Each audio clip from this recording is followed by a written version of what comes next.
রাস্তার ব্যবস্থা করা হবে ইনশাআল্লাহ। সংগ্রামী ভাই বন্ধুরা, আমরা বিকেলে একটু পরিবার সন্তানদের নিয়ে ঘুরতে যাওয়ার জন্য কোন চিত্ত বিনোদন কেন্দ্র নাই। আমরা তাই সুইচ গেট এরিয়াকে এবং সিংড়া ফরেস্টকে একটা উন্নত চিত্ত বিনোদন কেন্দ্রে গড়ে তুলে আমাদের যেন একটা ক্লান্তির পর সেখানে গিয়ে স্বস্তির নিঃশ্বাস ফেলতে পারি, সেই ব্যবস্থাপনাকে ঢেলে সাজাবো। আমি দিনাজপুরের জনসভায় আমি জামাতের উপস্থিতিতে বলেছিলাম, দিনাজপুরের জন্য উন্নয়নের জন্য এই এলাকায় গ্যাসের লাইনের প্রয়োজন। আমি জামাতের বক্তব্য উনি বলেছে দিনাজপুরবাসীকে উনি গ্যাস দিবেন। আমি এমপি হলে বীরগঞ্জ কাহার হলে গ্যাসের লাইনের ব্যবস্থা করব ইনশাআল্লাহ। কারণ আগামীর প্রধানমন্ত্রী ডাক্তার শফিকুর রহমান তিনি বলেছে গ্যাস দিবে, আমি বীরগঞ্জ কাহারলে নিয়ে আসার চেষ্টা করব।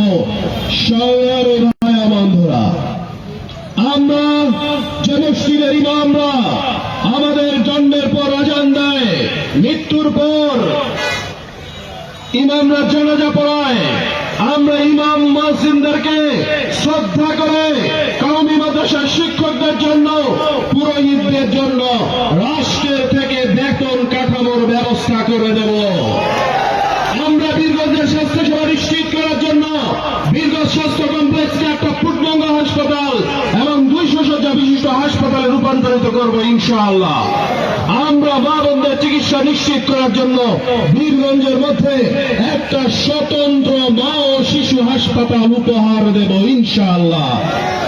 সম্মানিত ভাইরা, আমার বীরগঞ্জের সন্তানদের পড়াশোনার জন্য বীরগঞ্জে ডিগ্রি কলেজ আছে। এই ডিগ্রি কলেজে কোন ছাত্রীদের হোস্টেল নাই।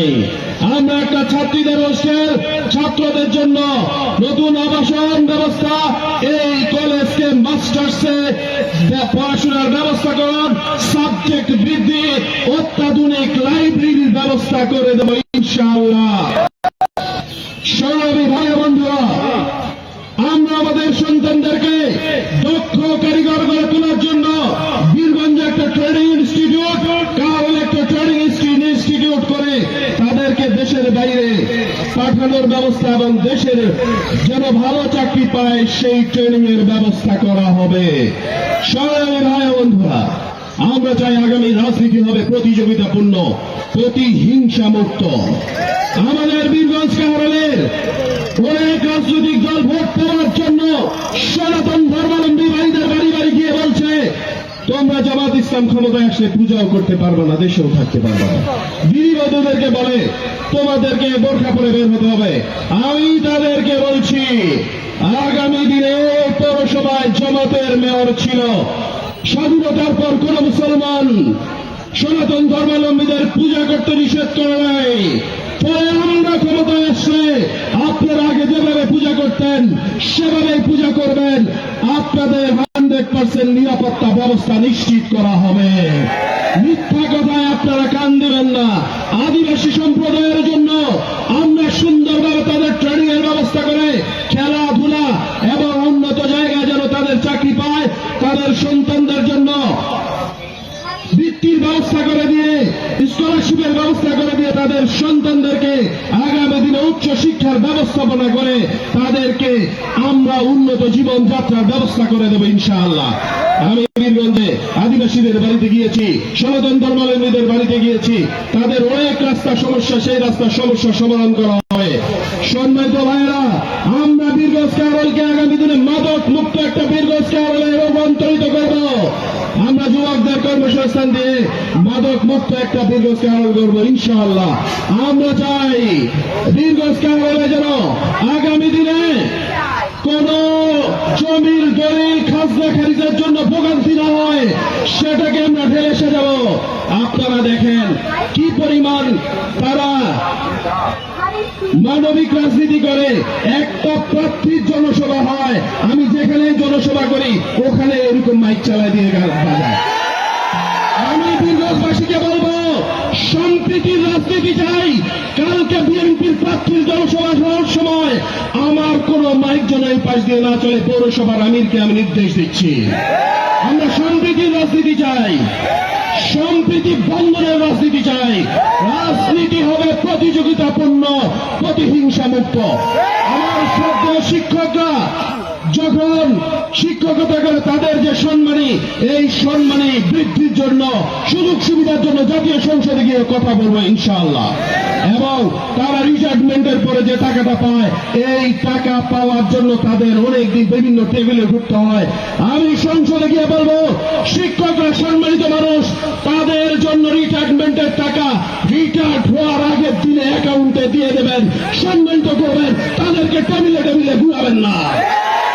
আমি তরুণ প্রজন্মের খেলার জন্য বীরগঞ্জে একটা কাহারোলে একটা মিনি স্টেডিয়ামের ব্যবস্থা এবং তাদেরকে যেন খেলাধুলার প্রশিক্ষণ দিতে পারে, সেই ব্যবস্থাপনা আমরা ঢেলে সাজাবো ইনশাআল্লাহ। সম্মানিত বীরগঞ্জবাসী, কয়েকদিন থেকে দেখতে পাচ্ছি তারা আমার পদ্মশীল ভাই বন্ধুর ওপর জুলুম করছে। আজকেও কবিরাজের একটা এলাকায় আমার বোনের উপর তারা বিভিন্ন অশ্লীল ভাষায় কথা বলেছে। তাদের নেতা বক্তব্য দিয়ে বলছে, ভোট দিতে গেলে বোরখা পরিহিত বোনদেরকে সার্চ করতে হবে। পছন্দ করি না, কিন্তু ইসলামের সৌন্দর্য বোরখা পরিহিত বোনদের যদি গায়ে হাত দেওয়া হয়, সেই হাতটা অবশ করে দেবে। সংগ্রামী ভাই বন্ধুরা, ইসলাম নিয়ে, বোরখা নিয়ে, পর্দা নিয়ে কোন ষড়যন্ত্র বরদাস্ত করা হবে না। আমি আপনাদের কোন 12 তারিখ তাহাজ্জুদের সময় যাওয়ার দরকার নাই, ফজরের নামাজ পড়ে ভোট চলে যাবেন। গিয়ে ভোট সেন্টারে আপনারা স্বাভাবিক পরিবেশ রক্ষা করার চেষ্টা করবেন এবং রেজাল্ট সিট ঘরে নিয়ে আসবেন।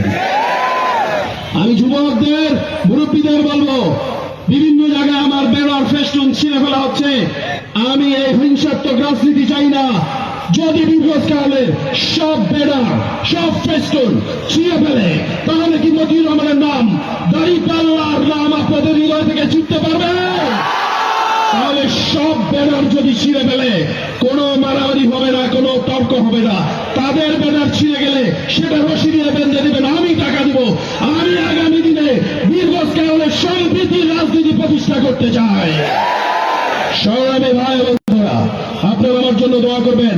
আমি এমপি হলে রাষ্ট্রের পক্ষ থেকে কোনো ট্যাক্স নেব না। আমি এমপি হলে ট্যাক্সবিহীন গাড়ি নেব না।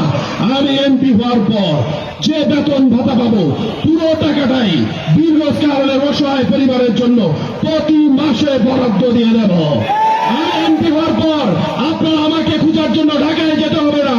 আমি বীরগঞ্জে 4 দিন, কারণে 3 দিন অফিস করব, আপনারা আমাকে সব সময় পাবেন। সংগ্রামী ভাই বন্ধুরা, আমি আপনাদের শাসক হতে চাই না, আপনাদের সেবক হতে চাই। যে কয়দিন বেঁচে থাকবো, সেই কয়দিন বীরগঞ্জ কারণের সেবা করে যেন মৃত্যুবরণ করতে পারি, এই দোয়াতে 12 তারিখে সকাল সকাল ভোট সেন্টারে গিয়ে আপনাদের ভাইকে কি মার্কায় ভোট দিবেন? আর একটা ভোট দিতে হবে রাষ্ট্র গঠনের জন্য। রাজার ছেলে রাজা নয়, আমার গ্রামে একজন গরিব ছেলে মেলা যোগ্যতায় আগামী দিনের প্রধানমন্ত্রী হবে, সেজন্য হাতে ভোট দিবেন। পরিবর্তন থেকে বাংলাদেশকে বের করতে হবে, মেধা যোগ্যতা রাজনীতি করতে হবে। সবাইকে ধন্যবাদ জানিয়ে আমার কথা এখানে শেষ করছি। আসসালামু আলাইকুম রহমতুল্লাহ।